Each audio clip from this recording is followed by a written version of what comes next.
তাহলে এই তো এই কথার দামই হইলো সবচেয়ে বড় দাম। কোটি টাকা দরকার বেটা, টাকার দরকারে আমি আছি তো আবো জীবিত।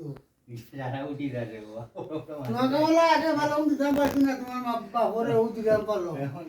আসসালামু আলাইকুম। আমরা চলে আসছি সিলেটের বাজারের উল্লাপুর ইউনিয়নে, মোল্লাপুর ইউনিয়নে আব্দুল্লাপুর গ্রাম। আব্দুল্লাপুর গ্রামে। আজকে ওনাদের বাড়িটা আসলে আমার কাছে অনেক সুন্দর লাগছে। আমরা দেখাবো বাইরে ক্যামেরাতে। আমরা যেখানে আসলে আমরা ফার্নিচার দেই, আমরা মানুষকে ওই বাড়িটা দেখাই। আসলে দেখাই এই জন্যই যে মানুষ বুঝে যে আসলে রুচিসম্মত মানুষরাই রুচিসম্মত ফার্নিচার গুলো নেয়, যাদের অবস্থা মন মানসিকতা ভালো। আজকে আমরা অনেক দূর আসছি, অনেক রাত জার্নি করে। আসলে আমাকে যখনই ফার্নিচার নেয়, এই যে আমার গিয়াসউদ্দিন আঙ্কেল দাঁড়ানো, উনি আমাকে বলছে আপনি যাইবেন। আমি যে কেউ আমার কাছে ফার্নিচার না বলে আপনি আসবেন, আপনি আসবেনই। তো সবার আবদার রাখতে আমার একটু কষ্ট হয়, তারপরে আমি আসি।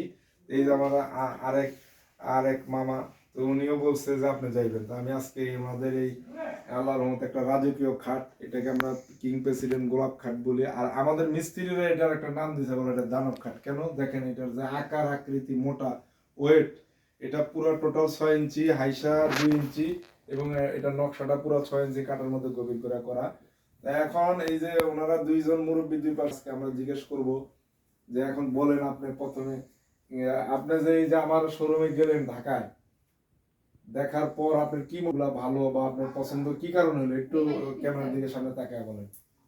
আপনার শোরুমটা কাজী ফার্নিচার গ্যালারি, ইলেকট্রনিক কাজী ফার্নিচার গ্যালারি। না, ইলেকট্রনিক্স নাই, আগে করতাম, এখন বাদ, শুধু কাজী ফার্নিচার। কাজী ফার্নিচার গ্যালারি, সাভার আশুলিয়া, জি, ঢাকা।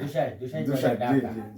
আমি নিজে গেছি আমার এই মামাকে নিয়ে। জি, চমৎকার সুন্দর আপনাদের এই সামগ্রীগুলা, কাঠ সামগ্রীগুলা খুব উন্নত মানের কাঠগুলা আছে এখানে, এবং ডাইনিং টেবিলগুলা খুব উন্নত মানের আছে।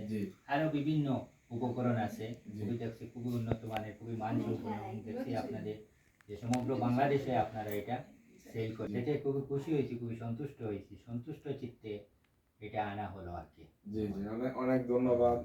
তারপরে এই যে উনি গিয়াসউদ্দিন আঙ্কেলের মামা, এইদিকে একটু কেমন, আপনি একটু বলেন। আপনি যখন গেলেন আমাদের এখানে, আমি যে আপনারা এই যে আপনারা আমাকে 40-50 হাজার টাকা অ্যাডভান্স দিয়ে আসছেন, আপনারা বলছেন যে নিয়ে আসছেন আপনি খাট, আমরা আপনাদের বাসায় নিয়ে আসবেন। তারপর আমরা আপনাদের কি মনে কোনোভাবে কোনো মানে যে দিয়ে আসলাম টাকা বা এরকম কোনো কিছু চিন্তা না, এগুলো আমাদের সিলেটি মানুষের সবসময় উদার মন থাকে। জি, উদার মন থাকে, কারণ সিলেটি মানুষের যে 40,000-50,000 টাকা দিলাম আর এই টাকাটা মার যাইব, এই ধরনের চিন্তা ভাবনা করলে এই সিলেটি মানুষ এত দূর আগে যেতে পারলো না। সেটা বলছি, বুঝছে। আর আমাদের সিলেটি মানুষের সবসময় বেশিরভাগ মানুষ তো প্রবাসী। প্রবাসী মানুষের মন থাকে উদার মন। গতিকে উদার মনের মানুষ যারা, এরা কোনোদিনও ঠকা খায় না, আর কোনোদিন কেউ আমাদের প্রতিষ্ঠানে যে গেলেন। প্রতিষ্ঠান, ধন্যবাদ। আমি গেছি অনেক দূর, আমার একটু কষ্ট লাগছে, তবে প্রতিষ্ঠান দেখি আমি সন্তুষ্ট আলহামদুলিল্লাহ। এবং আমার যে মামার বাড়িতে খাটটাও আইছে, আমি এখন খাটটা ফিটিং ফাটিং দেখলাম। ধন্যবাদ। আমাদের কথা কাজ কি মিল পাইছে ইনশাআল্লাহ, সবগুলো ভালো। ধন্যবাদ আপনারা, থ্যাংক ইউ, অনেক ধন্যবাদ। থ্যাংক ইউ আমাদেরকে। তো আপনারা শুনলেন আমাদের কাজ, আমরা কমিটমেন্ট কথা যা দেই আমরা তা রাখি, ইনশাল্লাহ করি। আজকে যে ওনাদের জিনিস, ওনাদের ফার্নিচারের খাটটা ওনারা আমরা আজকে দিয়ে গেলাম, আমাদের দায়িত্ব শেষ। সবাইকে অনেক ধন্যবাদ। শুধু এটাই বলবো যে আমরা বিশ্বস্ততার সাথে ব্যবসা করি, আমরা আমাদের কথা কাজ সবসময় মিল রাখি। সবাইকে অনেক অনেক ধন্যবাদ। আসসালামু আলাইকুম।